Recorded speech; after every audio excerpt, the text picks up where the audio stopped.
Friends, on November 15th, the armed forces of Ukraine used Neptune long-range missiles to blow up the port of Novorossiysk, Russia's second-largest oil export hub. There were powerful strikes on the port, on the oil terminals, and on the 6th Harris missile unit. This key Russian export node was hit, halting oil exports. Storage facilities for Kalibr missiles, coastal infrastructure, and a ship in the port were all struck. The detonations continued throughout the night while Russia is still trying to extinguish the fires in Novorossiysk. On the front lines, Russia continues to dispose of its own mobilized soldiers. A Russian blogger admits that just near Pokrovsk and Bakhmut, Russia has lost up to 100,000 people. And so for just these two small towns, Russia has already killed 80 to 100,000 of its own soldiers. An oil refinery in Saratov has been attacked, and in Crimea there are powerful explosions. Airfields, oil depots, and the sea terminals in Feodosia and Sevastopol are burning. Explosions at Belbek, fires at Skadovsk caused by drones. Airports are closed and the occupiers are trembling. The armed forces of Ukraine say that Flamingo, Bars, and Luty are operating simultaneously in several directions. Let's discuss all this with the well-known military analyst Roman Svitan. Roman Grigorievich, welcome. Thank you. I wish everyone good health. Well, Novorossiysk was really burning today. Such explosions, such images, it just makes your heart rejoice. That's right. Dasha, how many times have we talked about Novorossiysk? I don't know, honestly. Probably a million times. Every other time we said we need to strike Moscow, hit the oil terminals, Crimea, and we mentioned Novorossiysk every now and then. Well, we finally reached it. The security service of Ukraine was the lead, as well as the rest of our intelligence agencies involved in this operation, meaning they were preparing it. And naturally, the Navy was involved since Neptune was used. So these are the naval forces, the coastal missile system Neptune, which also operates in a surface-to-surface mode. And it worked quite well as far as we can tell. Plus, most likely drones were also used, which is why Russian S-300 and S-400 systems were destroyed at that location. So it was a serious aviation preparation. It's as if, for example, pilots were developing strikes of this kind, and that's exactly what happened. There are probably some good professionals there, specifically with an aviation background working at the security service base, who planned a proper, well-executed attack. They neutralized the Russian air defense, which was then unable to intercept the missiles that were already heading directly for their targets. This is called reaching the target at the designated time. In other words, they accomplished the overall combat mission. It's quite a complex operation, but nevertheless, at a distance of probably about 600 to 700 kilometers. In fact, if you measure from Odessa to Novorossiysk in a straight line, it's about 1,000 kilometers. Once again, I'll repeat, they accomplished it perfectly, no question about it. We've been waiting for this for a long time, and there really is such a thing as a celebration. It's just a real celebration, to put it mildly. That's exactly what it is. The main question is scaling up, because Novorossiysk is one of the ports that ships out Russian oil, at least in the European part of the Russian Federation. That is, we shouldn't forget about St. Petersburg or about Ust-Luga and Primorsk either. And also, for example, in the area around Novorossiysk itself. Tuapse is not far from there, and they did a pretty good job on it too. And there's also the so-called Turkish stream running through there. There are two gas pipelines there. The Turkish stream goes underwater, runs along the bottom of the Black Sea, find it and destroy it completely. I mean, Turkey, the Turks, they'll find where to get gas from, especially now that new opportunities are opening up. There's Iraqi and Iranian gas, so they'll pump their own gas into those pipelines, at least from the south and southeast of their country.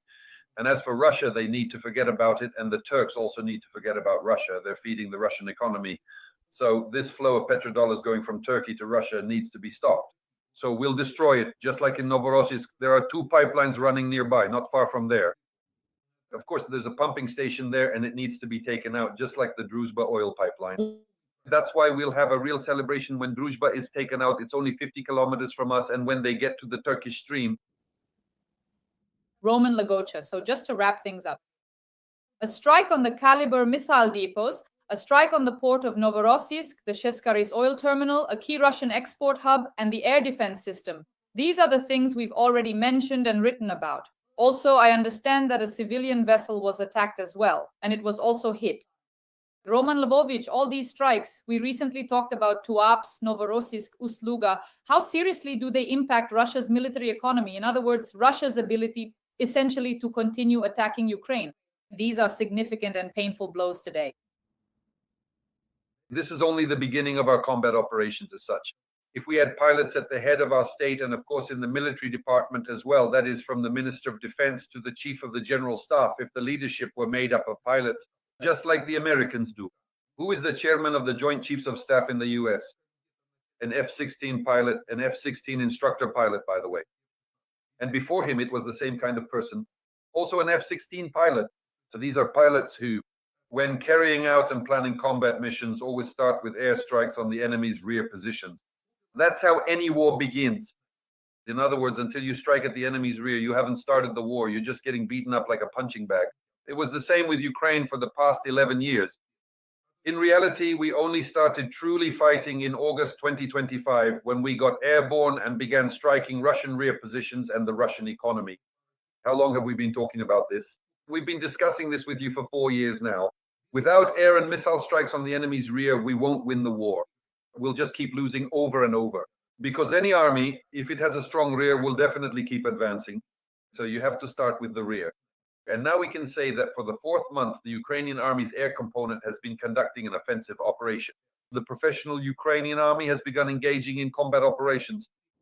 Not yet in full force, they've only just started. Why? Because there are still no ballistic missiles, but they will come eventually. There are no long-range cruise missiles. The air component is not fully operational because aircraft aren't being used until Russian air defenses are taken out, like the S-300 and S-400 systems near Novorossiysk were destroyed. It's a whole process, but it has definitely already begun. Naturally, there are also strikes on the Russian economy, which will lead, first of all, to the collapse of the Russian Empire, because without an economy, without a military in general, empires cannot survive without an economy. They survive only by subsidizing their colonies, extracting certain resources from them, and then returning a portion in the form of petrodollars, thus maintaining the so-called state apparatus. That's how they will start to fall apart, just like the Soviet Union did. What we started doing since August is exactly the beginning of an offensive operation by the professional Ukrainian army against the enemy's rear in general, as an operation itself.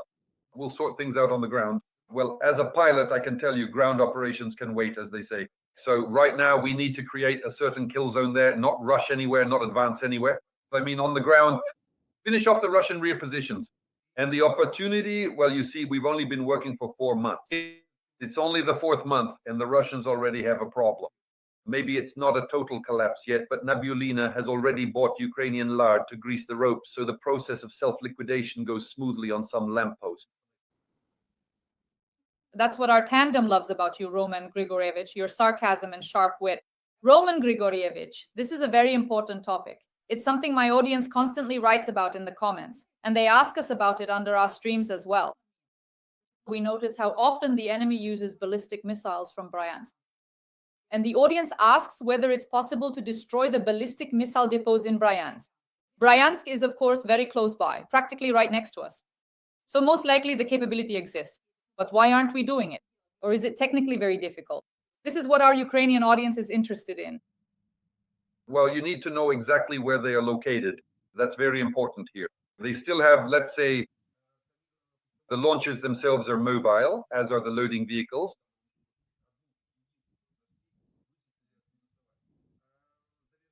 The transport vehicles as well. So these are mobile systems, and they are constantly on the move. To launch, they move closer to our territory, but their base is much deeper inside. So you still have to locate and find them. And the missiles themselves are produced somewhere. They could even be 500 to 1,000 kilometers away, beyond the Urals for that matter. The missiles themselves can be stored beyond the Urals and then transported by IL-76 or AN-12 aircraft, moving the missiles directly to the launchers. And it's very difficult to track all this traffic. It's possible, yes.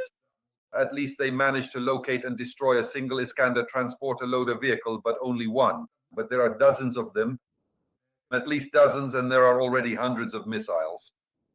That's why it's difficult to do this.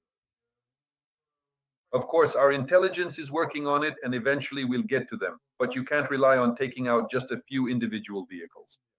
The optimal way to defend against ballistic missiles is to have your own ballistic missiles and strike Moscow with them. I'm not saying this for no reason. For several years, we've been talking with you about Novorossiysk. Well, here you go. Good evening. We're from Ukraine. There are some good video clips from there, and you have some too. You'll upload them now. Take a look.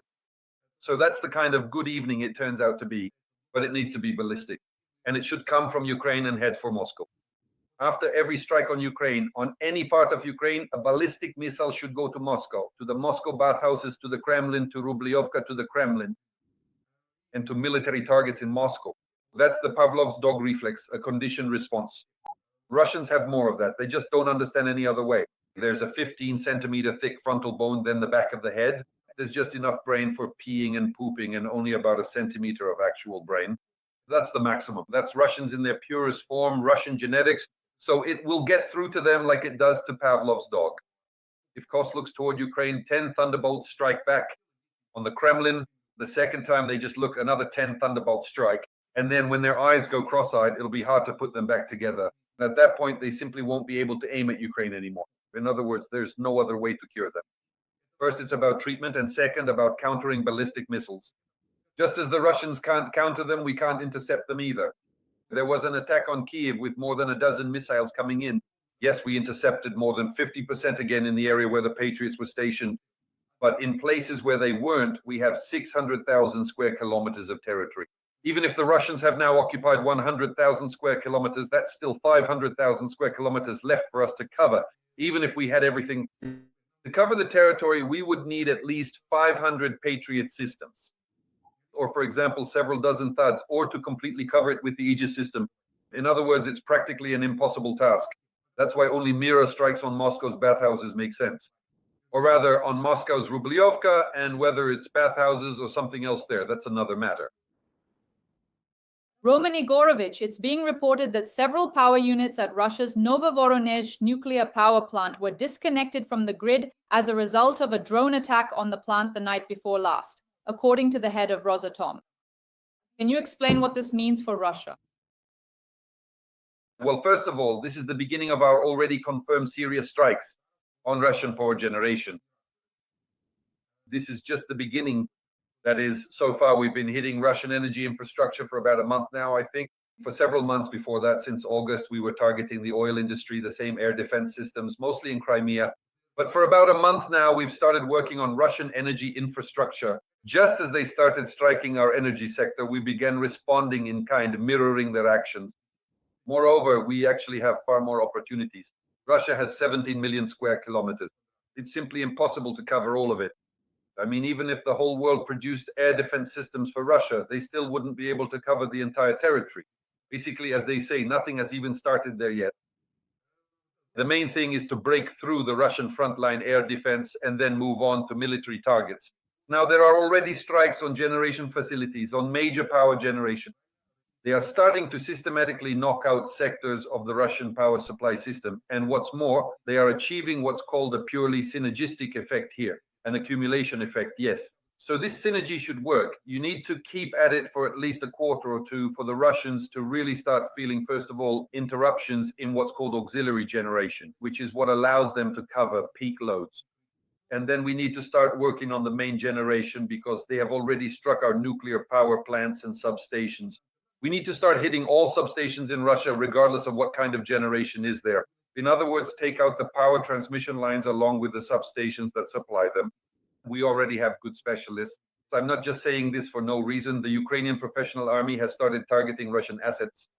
We have experts, including in the energy sector, Russian energy, the old Soviet system, that old school. And we have specialists who still remember the exact layout of the network, how it was powered back in the day. Why did we have such an energy island in Ukraine? Because we were the first to meet, especially from the southwest. Well, according to the plans, a strike from NATO countries, and our energy system is what you call grid-based, yes, networked. That is, the grid is laid out so that each point can be accessed from different generation sources. The Russians have a linear system, meaning if you cut a line, several cities could go down, or you could even shut off half of Siberia just by hitting a single substation. That possibility exists, especially if you don't forget about dams. The Sayano-Shushenskaya hydroelectric power station has long been asking to be put to bed as well. After the Russian strikes, after the destruction of our Kakhovka hydroelectric power plant and the Kakhovka dam, there should be a mirror strike on the Sayano-Shushenskaya dam. Just look at the area that would be flooded after blowing up that dam. There would be a real sensation in Russia, a major sensation. This is a question, or rather, this is a targeting instruction to the head of the main intelligence directorate and the security services, to Maliuk and Budanov. At the moment, we must not forget about the Foreign Intelligence Service. They have their own confidants there. I think we will soon hear that we have finally seen strikes on Novorossiysk. We will also hear about strikes on this kind of generation system. Because the Sayano-Shushenskaya hydroelectric power station is a hydroelectric plant that provides a significant flow of electricity to central Russia. Roman Grigorievich, the oil refinery in Saratov has been attacked. I think this isn't the first time. We seem to have a habit of attacking the Saratov oil refinery. The floor is yours. Well, we've joked about this before, haven't we? The married folks in Saratov can be congratulated. There are so many golden lights on the streets of Saratov, right? So from that song, it seems they're probably increasing the number of those lights. At least someone seems to like it. It's not even certain that this is our doing at all. So the married folks of Saratov, or rather Saratov's married folks, could in principle either be guiding our drones themselves or carrying out these kinds of tasks on their own. The next night, they're already having a sensation over there. But in reality, of course, the Saratov oil refinery, which is currently involved in supplying the main types of fuel for the Russian army, including the Engels airfield, which is located on the left bank of the Volga. Saratov is on the right bank, Engels is on the left bank, and work in this direction is a priority for us. The oil refinery is on the right bank, and on the left bank, there is the fuel and lubricants depot of the Engels airfield itself. We must not forget about the caissons under Engels either. There are hundreds of thousands of tons of aviation kerosene there. We need to reach them and try to figure out some mechanisms. Here, our special services need to figure out how to reach these very caissons, which contain the strategic reserve of Russian aviation kerosene for strategic aviation. First of all, we need to help our Kazakh brothers there. They've been asking for so long to do something so that the Volga would turn and flow not into the Caspian, but into the Aral Sea. The Aral Sea, well, they just sucked it all dry, every last bit of it. So we need to help both the Kazakhs and I think the Uzbeks too. Uzbekistan is also connected to the Aral, but still we need to take a closer look. If you blow up those caissons underground, the ones in the karst caves beneath Engels, then the Volga will change its course and flow into the Aral as well. So, and as for the Caspian, they'll come up with something there. They'll probably have to divert water from the Azov Sea into the Caspian because it's already 30 meters below sea level there, both the Caspian and the area around it. In other words, we need to help our brothers on the other shore, including the Caucasian republics, and then, of course, the Uzbeks and Kazakhs as well. We'll see. Kazakhstan, Uzbekistan. The stands, yes, no question about it, but these are the stands that are definitely helping us. Roman Grigorievich, well, undoubtedly one of the most important topics is how the defense forces are attacking Crimea. Today, a major article came out about what we've accomplished over the past few days. So in Crimea, there have been strikes on airfields, oil depots, and sea terminals in Feodosia and Sevastopol, explosions in Belbek, fires at drone warehouses, airports have been closed, and the defense forces have carried out the largest operation in recent months. Strike drones, Flamingo missiles, and Fierce drones were all operating simultaneously in several directions across Crimea.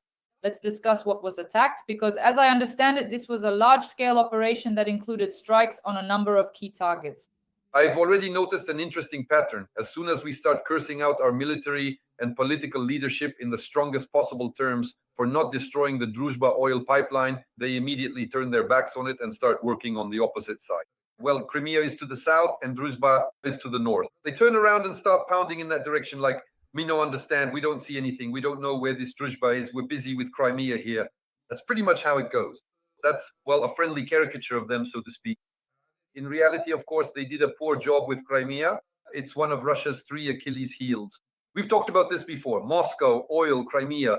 These are the 3 Achilles heels. And if you start putting pressure on them, the Russians, if you press on these heels, will eventually give up the ghost, just like Achilles did.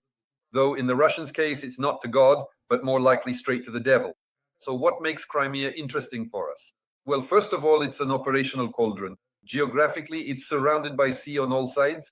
The entrance and exit are not very wide either, and they can be controlled. Approaching from the sea from any direction on the wing, basically right over the water at extremely low altitudes, is safe. Well, at least with a certain safety margin, you can approach Crimea and take out military targets which are packed in there like sardines in a can. There are 150 stationary sites and another 100 mobile military targets, and we know exactly where each of them is located. Besides the fact that Atesh is operating there are plenty of informants from our intelligence services, and our partners are providing us with intelligence in this direction. Naturally, we know exactly where to strike. The question is, do we have enough means to do it? In addition to the drones that are operating there now, some types of missiles have started to be used as well, including certain types of missiles. Neptune is working quite well. There just aren't many of them. Well, you have to understand, after all, it's a very expensive missile and it's complex to manufacture. In other words, this is truly a world-class missile, and it should be used to hit specific, highly important targets, ones that are worth spending such a missile on. And all the other means of attack, which firstly should be inexpensive, like the Bars or the Flamingo, for example. Well, by the way, the Bars is actually a pretty good missile they've come up with, a missile drone with a range of 500 to 600 kilometers. It's quite capable of reaching Crimea and accomplishing its combat mission. It needs to be put into mass production. It's just that private companies are still, as we can see, struggling with serial production because it requires something specific, like the Neptune, for example. So that's Luch Design Bureau, a state enterprise, the Luch Design Bureau. The same goes for the Lyutia, that's the AN-196, that's Antonov, also a state enterprise. That's why I would say, while the Flamingos are flying down south in Israel, they've flown away. We really need to seize the initiative and launch this missile, for example, start producing the same Flamingo missile at the state, put it into state production. Then it will actually be useful. It's a really good missile. It just needs to be refined, put into mass production, and deployed over Crimea. It will operate from the seaside. That is, it can perform horizontal flight missions, at least approach from the sea at extremely low altitude and hit practically all military targets in Crimea. This is definitely possible, but it needs to be put on a serious track, not on the track of some fly-by-nights who then have to be tracked down somewhere in the south, in Israel, in Bali, or wherever else. It's complicated. So only a state enterprise. Well, we'll see. I think next year, after the change of the executive branch, which definitely needs to happen because this cabinet of ministers has, well, really messed things up. To put it in their own slang, since there's at least a semi-criminal vibe among them, they should be sent to the front. The front is waiting for them. All this riffraff 1, riffraff 2, the front has been waiting. And the cabinet of ministers needs to be filled with a government that has the people's trust. That's very important. And ideally, this government of public trust should be made up of people with basic military education, including technical backgrounds. And on the basis of this government of public trust, we should launch mass production of the missiles we need, especially ballistic ones. Dear audience, please like this video. Every like and comment you leave while watching this video helps us reach as many people as possible around the world. This is very important because Roman Grigorievich and I are discussing very important topics. Roman Grigorievich, so a Russian blogger spoke about the scale of the disposal of his fellow countrymen. That's a quote. In these two small towns, Pokrovsk and Bakhmut, Russia has already killed 100,000 of its own soldiers. They were not killed by Ukraine, but by Russia itself, he says. The situation will only get worse. They are being sent to die for the sake of little Pokrovsk. End of quote. This was stated by a Russian blogger. And in fact, Russian war correspondents are complaining about exactly this situation. But as I understand it, this doesn't matter to Putin at all. And for Russia, the situation right now is not critical. Roman Grigorievich, what do you think? Well, public opinion in Russia is already starting to change, but according to the latest data from VT Siom, which is basically a government mouthpiece after all, they just report whatever they're told to, and they can't just blatantly twist the facts anymore. So now, at the very least, they're showing that only 30% still support military actions against Ukraine, a third, whereas it used to be 2/3 or almost everyone. Now only a third remain. And that's according to VTSIM's data, and now more than half, let me repeat, this is a government-affiliated agency, are reporting that more than half of Russians are now clearly against conducting military operations, that is, against the war. And that's even before any forced mobilization has taken place. So what the blogger is lamenting about, he's actually lamenting about mercenaries, essentially, because everyone who dies in Ukraine, all the Russians are mercenaries. That is, they go there for money to kill Ukrainians. So who is really going to mourn them that much? That's why Putin basically, on the one hand, understands that he's simply buying the lives of these Russian idiots. And on the other hand, he probably already has data from closed sources that sense the general mood across Russia in this madhouse of rabid dogs. He senses that the same pressure cooker is heating up there and it could blow its lid soon. That's why I think there are definitely problems there. Maybe I'll repeat myself, they won't really cry much for those who went after big money to kill Ukrainians. But if the situation forces them to start the wheel of forced mobilization, then things will get really tough. Then it really will be outright murder, because forced mobilization for the seizure of foreign territories is, of course, 100% the killing of their own people. Then naturally, even Russian society itself won't just let that pass by unnoticed. In other words, the pressure cooker will explode. But I think by that time, the economy simply won't allow Putin to conduct any military operations at all. If no one stops us, and it's very important that no one stops us so that some bastard doesn't crawl out now and start saying, oh no, oh dear, let's not strike. Let's set some kind of truce for the Russians there, cover up Russian oil refineries and so on with our own bodies, with our own asses. But this already happened in March of this year. We heard this perfectly well from that green government. They were rushing over there, those little green weirdos, and telling us that they had reached some kind of energy truce with the Russians, that they had stopped strikes on Russian oil refineries. Back in March of this year, Palace was practically jumping out of his skin, telling us all this from that office of the great Mongols or Mughals or whatever they call themselves, the Flaminches. So this problem exists. If no one stops us, then the Russians have a bright future ahead of them. If there are Russians listening to us right now, and they are listening to us, Russians, you have a bright future ahead of you. In 3 years, the Russian Federation, the prison of nations, will no longer exist. Get ready to govern your own republics, your own state entities, based on those resistance forces that are currently helping Ukraine to bring about the collapse of the Russian Federation. To everyone out there who cares. Roman Grigorievich, well, as for the outcome, we've already analyzed the situation in Pokrovsk, Kupiansk, and we've seen that Russia has set certain deadlines. Pokrovsk by mid-December, and then Kupiansk. And we see that the president was at the Pokrovsk front, and Syrskyi was at the Pokrovsk front as well. Zelensky's latest statements are that we will not sacrifice our soldiers, meaning the lives of our soldiers are a priority, so he will listen to this opinion. It is very important to him. Roman Grigorievich, what is the situation now? The floor is yours. Well, Donbass is being surrendered. What's the situation? They didn't just start talking now about not holding on, about pulling out and letting others take over and so on and the like. Pokrovsk must be held. The Pokrovsk line must be held, not the city itself or Myrnorad. I mean some position there. The line must be held. And when statements are made like, wow, we won't stay here, we're ready to leave, we're ready to pull out from there.